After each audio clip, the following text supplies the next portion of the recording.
Hello tout le monde, j'espère que vous allez bien, je suis ravie de vous retrouver dans cette nouvelle vidéo FAQ pour répondre à toutes vos questions. Ça fait un petit moment que je n'ai plus fait ce genre de vidéo et donc je suis retournée voir dans mes commentaires YouTube tout simplement et j'ai vu qu'il y avait quand même pas mal de questions. J'ai déjà répondu aux personnes par commentaire mais je tenais quand même à leur répondre en plus en visuel pour qu'ils aient une réponse plus compréhensible. Donc là c'est ce qu'on va faire et si vous aussi vous avez des questions couture, eh bien c'est le moment, c'est l'instant, n'hésitez pas à me les poser dans l'espace commentaire qui se trouve sous cette vidéo.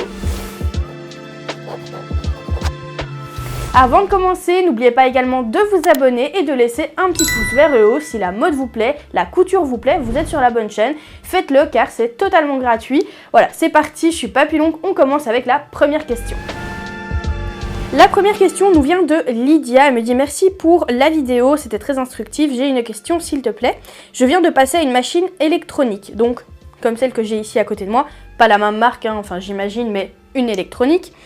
J'aimerais savoir, est-ce que l'on met de l'huile dessus comme sur la mécanique? J'avais pris l'habitude d'en mettre une fois par mois, ça dépend de l'utilisation, donc est-ce que c'est pareil pour la mécanique ou la machine électronique? Eh bien je vais répondre à cette question et c'est vraiment une réponse qui n'est pas très compliquée.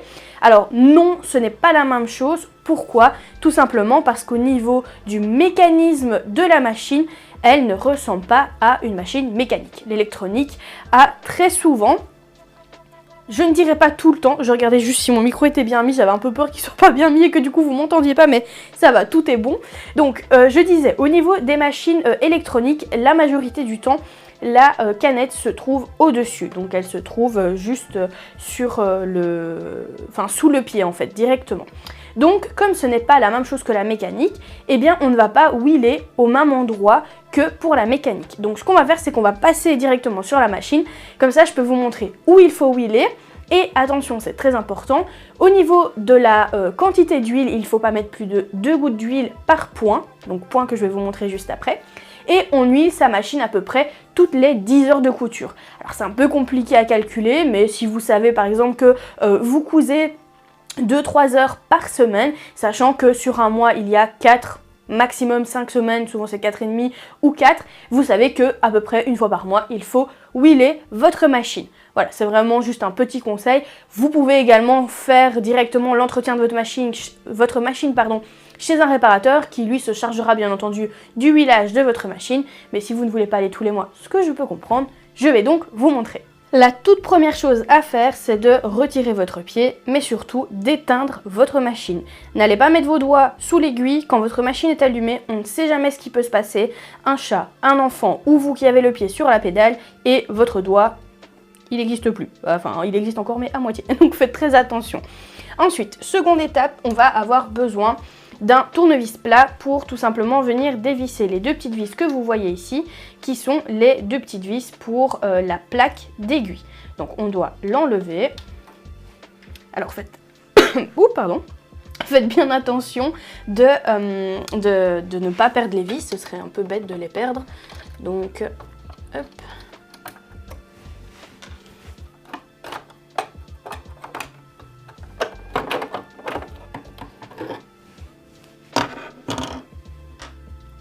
Et voilà, donc là on arrive un peu déjà dans le corps, je vais dire, du dessous de votre boîtier, enfin de votre porte-canette plutôt.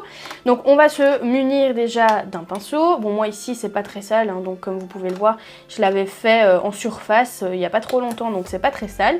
Donc je passe cette étape, mais vous avez compris, on commence à nettoyer d'abord le dessus.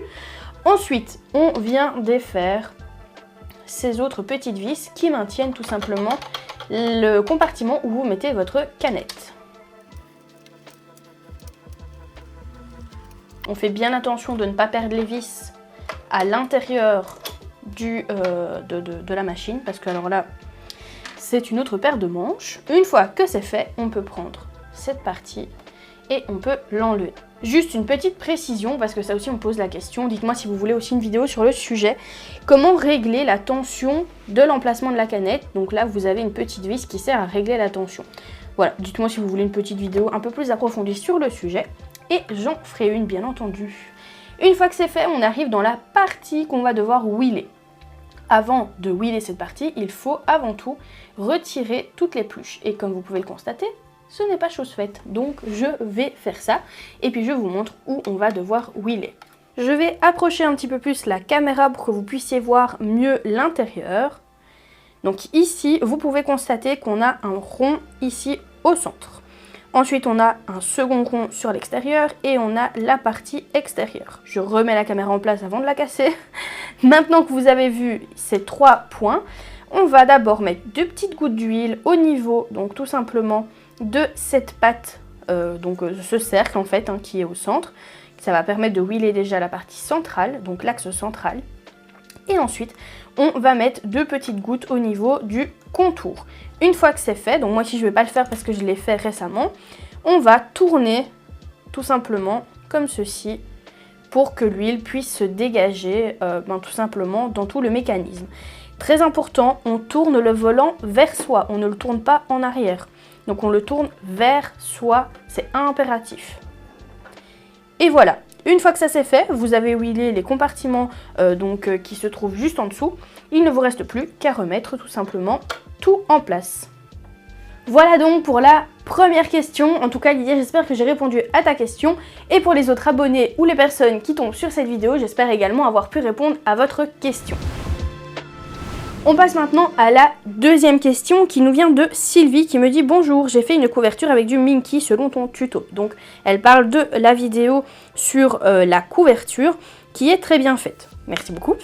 Mais j'ai du mal pour coudre le Minky. Quel type d'aiguille utilises-tu? Mon fil n'arrête pas de casser. Merci pour ta réponse.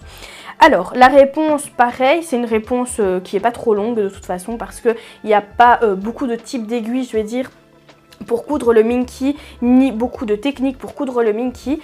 La première chose, c'est déjà d'avoir une aiguille adaptée. Donc elle me pose bien la question, effectivement, quelle aiguille j'utilise. J'utilise soit une aiguille stretch, soit une aiguille jersey. Donc je vais vous mettre une photo juste ici. Ici, ça va être l'aiguille stretch, ici l'aiguille jersey, tout simplement parce que ces aiguilles sont adaptées à un tissu comme le polaire, le Minky et même le jersey. Pourquoi? Parce qu'elles ont une pointe qui est légèrement arrondie, contrairement à d'autres aiguilles.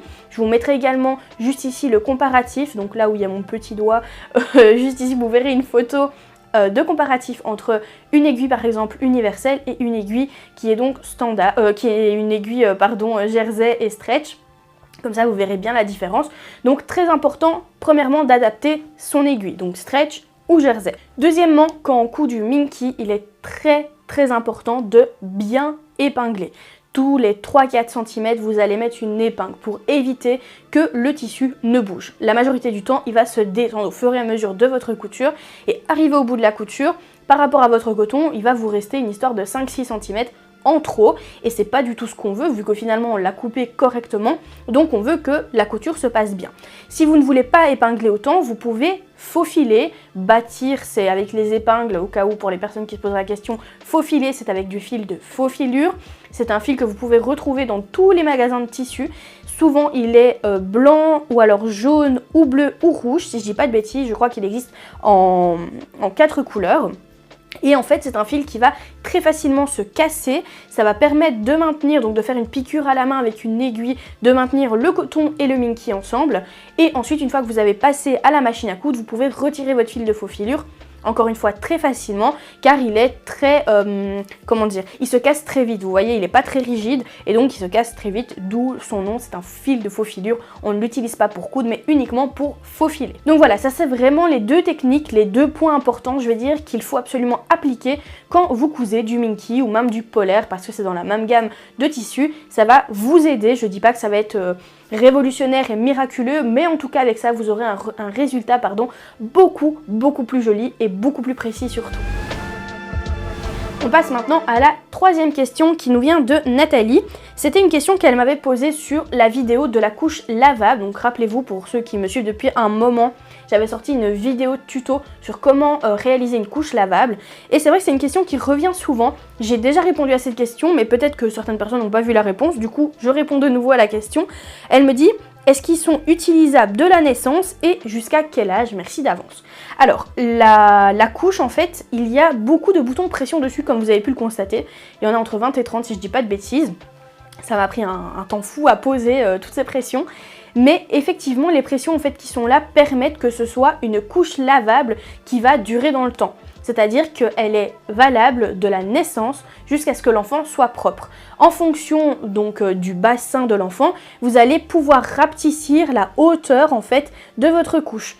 Et ensuite, plus il va grandir et plus vous passerez des rangs pour que la hauteur de la couche s'agrandisse et qu'elle soit adaptée tout simplement à l'enfant.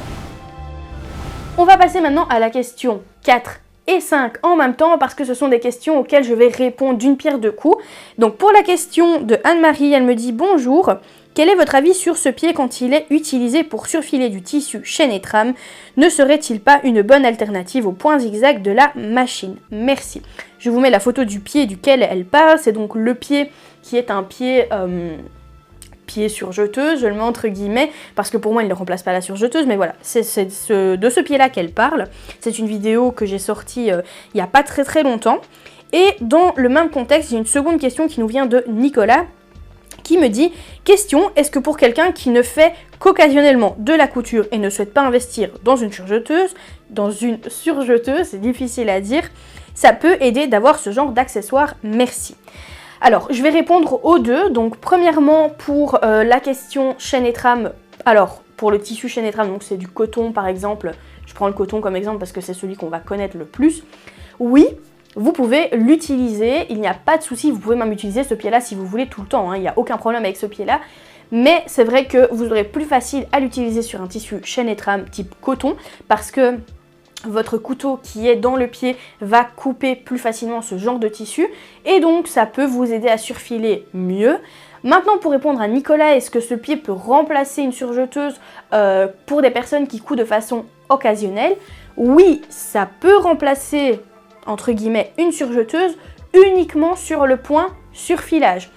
Pour moi, ça ne peut pas remplacer la surjeteuse sur le point couture et surfil. Donc c'est-à-dire que la surjeteuse va vous permettre de coudre et de surfiler en même temps. Ce pied-là ne va pas vous permettre de coudre et de surfiler en même temps. Donc il peut faire une des deux fonctions. Encore une fois, c'est pas le même point. Donc en l'achetant, il faut vraiment bien l'acheter en connaissance de cause. On peut, mais ça ne fera pas le même travail qu'une surjeteuse. Voilà, j'espère que j'ai répondu aux deux questions en même temps et si c'était bien clair. Et on passe maintenant à la dernière question qui m'a été posée sur cette vidéo donc du maillot palmier, super tuto de vidéo, j'allais dire super tuto de maillot. Cette question nous vient d'ailleurs de Lucie. Par contre, je voulais savoir si on devait laver le tissu avant de le coudre, merci. Alors, la question est très simple, le lycra fait partie de la famille des tissus synthétiques. Et donc, comme c'est un tissu synthétique, il n'est pas amené à bouger par après. Le coton, c'est quelque chose qui est pas synthétique, donc naturel, je cherchais l'inverse, donc c'est une fibre naturelle qui a tendance à bouger. Dans ce cas-là, on lave le tissu avant ou on le décatit avant pour éviter qu'après qu'on ait cousu le projet, le vêtement ou l'accessoire ne bouge. Le lycra, ce n'est pas le cas, il est synthétique, donc c'est pas nécessaire de le décatir ou de le laver avant votre confection. Voilà pour cette vidéo FAQ, on est donc à la 9e vidéo FAQ. Si vous voulez plus de vidéos comme celle-ci, n'hésitez pas à me poser vos questions dans les commentaires, car ce genre de vidéo ne peut pas voir le jour si vous ne posez pas de questions. Voilà, c'est vraiment le but de la vidéo, c'est que je réponde à vos questions. Donc allez-y, bombardez les commentaires de questions, comme ça au moins je pourrai vous en faire plusieurs et répondre à toutes vos interrogations. J'espère en tout cas que cette vidéo vous a plu, qu'elle a pu vous éclairer sur différents sujets, même si vous n'aviez pas posé la question, quelqu'un l'a posée à votre place et ça a pu vous aider. Si vous avez aimé donc cette vidéo, n'hésitez pas à laisser un pouce vers le haut, à vous abonner si ce n'est pas encore fait car c'est totalement gratuit. Moi je vous fais plein de gros bisous et on se retrouve dans une prochaine vidéo. Prenez soin de vous!